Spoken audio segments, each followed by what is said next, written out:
I was 70 when it hit me. Not all at once, no, more like a slow unwinding. The kind of realization that doesn't come with a loud bang or a flash of light, comes with silence. With waking up at 2:17 a.m. and staring at the ceiling, wondering why your heart is beating like it's racing someone else's time. Back then, I thought I was doing fine. Still sharp enough to play chess with the boys on Thursdays.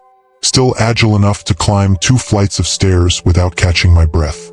I was proud, maybe too proud, to admit that my body had started negotiating behind my back. Sleep, once a loyal friend, had turned elusive. I'd lie down, thinking I'd drift off like I used to, but instead, I'd just lie there, feeling every beat of my heart, like it was knocking on a door I didn't want to open. I remember one night in particular, I had cooked myself a hearty dinner. Steak, potatoes, a generous pour of wine. A celebration, I told myself. I had managed to fix the lawnmower earlier that day. A small triumph, but enough to feel like I earned that indulgence. I ate late. I was tired after, so I went straight to bed. Laid down full, satisfied, but satisfaction quickly turned into discomfort. That warm, heavy feeling in my chest didn't settle. It lingered, and around 1 a.m., I woke up choking on something that wasn't air. It wasn't the first time I'd done that. Eat big and go straight to bed, but that night it felt different. My heart was pounding, not out of fear, but effort, like it was doing double shifts while the rest of me just wanted to sleep. I didn't realize then that our bodies start handling food differently after a certain point. We think we're the same as we were at 50 or even 60, but digestion becomes less of a background task, and more like an old engine that sputters if you throw too much in at the wrong time. I used to laugh when people mentioned acid reflux. I thought it was just a spicy food problem, but after 70 it became a nightly visitor. Subtle at first, a cough here, a tickle there, then more intense, burning, tightness, pressure. It crept up silently, like shame in the dark. You never think something as simple as when you eat could matter this much. But timing became everything. What I once saw as a harmless indulgence turned out to be a loaded decision, especially when your body isn't the same faithful machine it used to be. There were nights I'd wake up gasping, my throat raw from acid I didn't know had been rising while I slept. I started sleeping with extra pillows to stay elevated.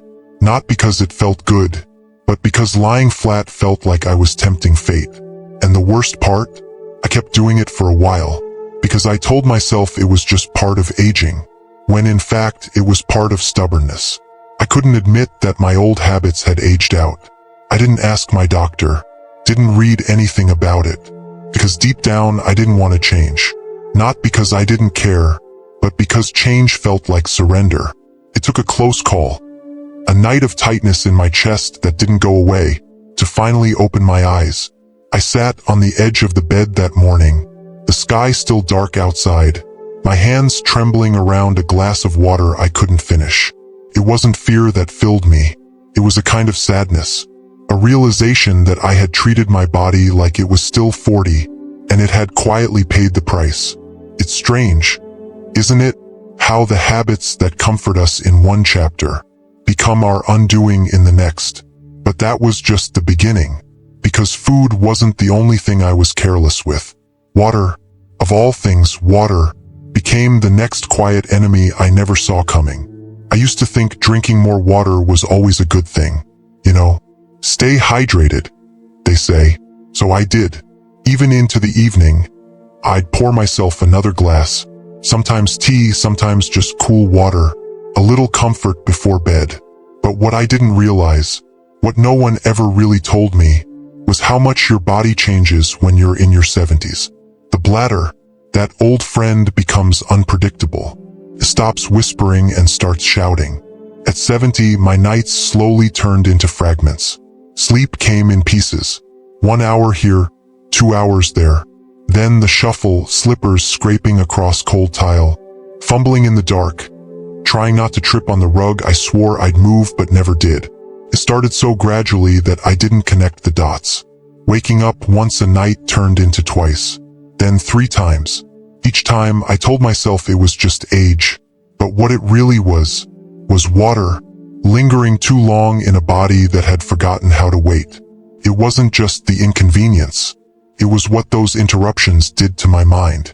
I started waking up feeling foggy. I'd forget things more often. Not big things, just little ones. Where I left my reading glasses. What I came into the kitchen for. I told myself it was normal. But deep down, I knew better. Because I didn't used to be this tired. I didn't used to feel this disoriented. You see, sleep isn't just rest at this age. It's medicine. And when it's broken night after night, everything else starts cracking too. One night, I got up too fast. My legs were slower than my ambition. I stood up, and the world tilted, like someone had yanked the floor out from under me. I caught the dresser just in time. Heart pounding, knees trembling, I sat back down, shaken. That's when I learned about something called postural hypotension. A fancy name for a simple truth. Your blood pressure doesn't move as quickly as you do anymore. Especially at night. Especially after 70. That moment scared me. Not because I fell, but because I almost did.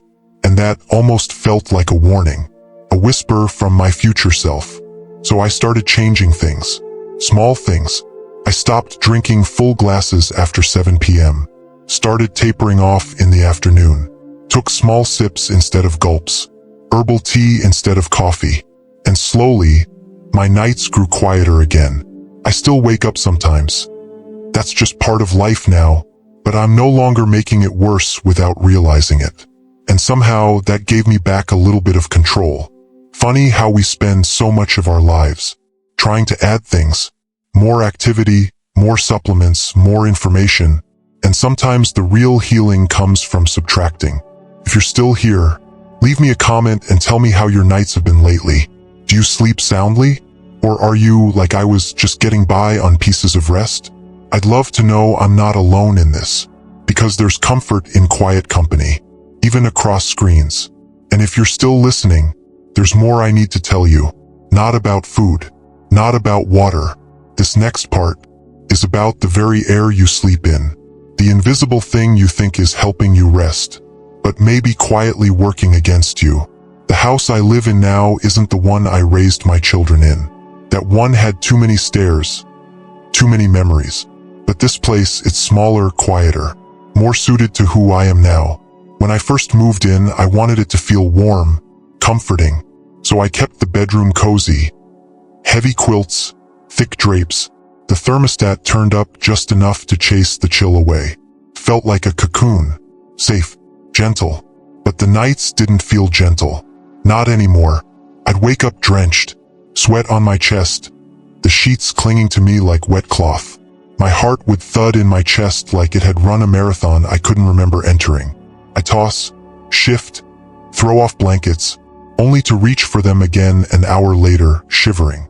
I blamed age, or hormones, or maybe just bad luck. But deep down, a thought nagged at me. Why does rest feel like a struggle? Then one afternoon, I fell asleep in my chair by the window. It was a cool day, early spring, breeze slipping through the screen. No blankets, no thermostat humming, and I slept. Not just rested, I slept. That kind of sleep that feels like falling into a soft well. No tossing, no sweating, just peace. It hit me then, maybe the warmth I had created to feel safe was quietly smothering my sleep. Our bodies, they don't regulate temperature like they used to. We overheat faster. We hold heat longer. And when we sleep in rooms that are too warm, the body has to work, even while we rest. I didn't know it, but every night I was raising the thermostat. I was also raising the strain on my heart, dehydrating myself without realizing, interrupting the natural rhythm of deep sleep. With a body that couldn't cool down, you'd think something like temperature wouldn't matter so much. But at this age, even the air matters. Even silence carries weight. Even comfort can become a burden if you're not careful. So I tried something different. I opened the window a crack. Even when it felt too early in the season to do so, I replaced those heavy synthetic blankets with breathable cotton, the kind my grandmother used to use. I stopped bundling up like I was going into battle with the cold, and instead let my skin breathe. The first night felt strange, cooler than I was used to, but by morning, I realized I hadn't woken up once. Not from heat, not from pounding in my chest, just the soft light of dawn and the quiet thrum of birds, welcoming me back from rest. Sometimes healing isn't loud. It doesn't come with grand gestures or expensive devices. It comes from paying attention to the small discomforts we've come to accept as normal. The body has a way of whispering its needs. It's our job to listen before those whispers turn into shouts. Looking back, I wish I had made that change sooner. So many restless nights could have been avoided by letting the air in and letting go of the illusion that warmth always means safety. But that's the thing about being older. You learn even when it's late, and that learning becomes your offering to those who come after. I tell you this not to scare you, but to spare you from the same stubbornness I wore like armor. And while that lesson brought me peace, there was still one more habit I had to unlearn. Perhaps the most surprising of all, because it had to do with something so personal, so instinctive, I didn't even question it for decades. It had to do with the way I slept. Not how long, not how deep, but how my body lay while I dreamed. I've always been a back sleeper. Ever since I was a boy, something about lying flat, it made me feel grounded, like I was floating gently just above the earth, like I could breathe all the way into the sky. My wife used to say I looked like a monk in deep rest, hands folded across my chest, face turned to the ceiling like I was waiting for dreams to descend. For decades, I never gave it a second thought. Why would I? We don't question the positions we fall asleep in. They feel natural, until they don't. It wasn't until after she passed that I noticed the difference. I began waking up with a dry mouth, headaches dull and thick at the base of my skull, a strange heaviness in my chest I couldn't explain. At first, I thought it was the grief, and maybe some of it was, but the patterns became too clear. Some mornings I felt fine.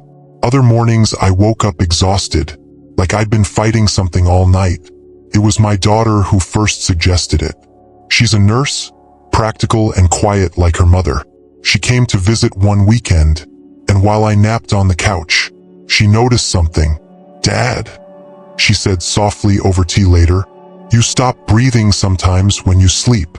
I laughed, brushed it off, said something like, "Well, I always start back up, don't I?" But her eyes didn't laugh. They held concern the way only a daughter's can. So I started paying attention, read a little, watched a few videos, learned about something called sleep apnea, where the body forgets how to breathe properly, especially when lying on the back. It all started to make sense. When we sleep on our backs, gravity tugs at everything. The tongue, the soft tissue in the throat. They collapse inward, narrowing the airway. Silent suffocation, in the gentlest form, frightened me, not in a panicked way, but in a quiet shaking of the soul kind of way. Because I realized that something I thought was harmless, something I had done every night of my life, was now a threat in disguise. So I changed, slowly, awkwardly at first. I tried sleeping on my left side. It felt unfamiliar, like trying to write with the wrong hand. But I stayed with it. I used a body pillow to stop myself from rolling over, propped my knees just so, supported my neck, and something shifted. The morning fog lifted. The headaches faded. My breathing, though I never noticed it during sleep, must have settled into something easier, something kinder. I started waking up feeling whole again, not like a broken version of myself patched up by caffeine and willpower. And the strange thing is, that small act, turning my body just slightly, felt like an act of self-respect. A way of saying to myself, I hear you, I'll do better. I think we underestimate how deeply our habits are tied to our identity.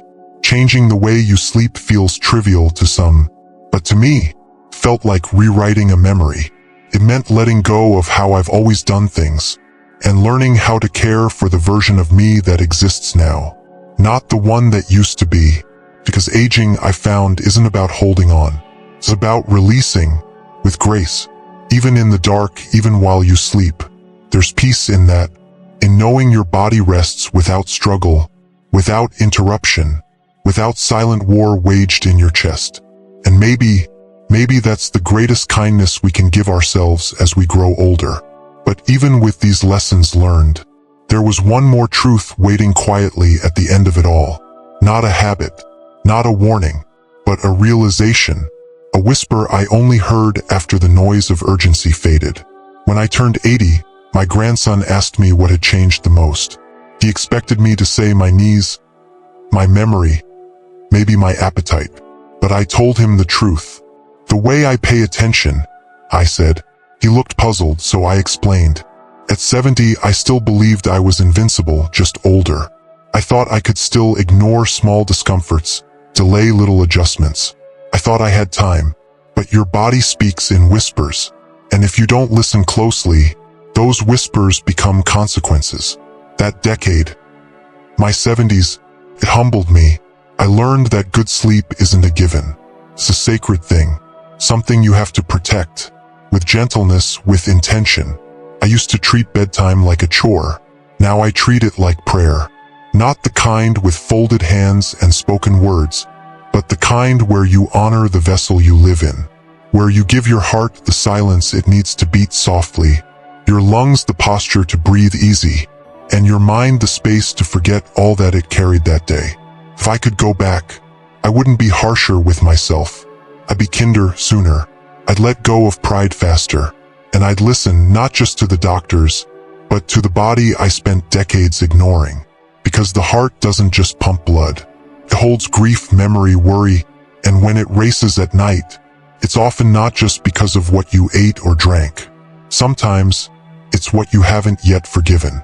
Sometimes, it's what you haven't yet faced. So I started forgiving myself for not knowing better, for pushing too hard, for pretending sleep was a luxury instead of a necessity. And you know what happened?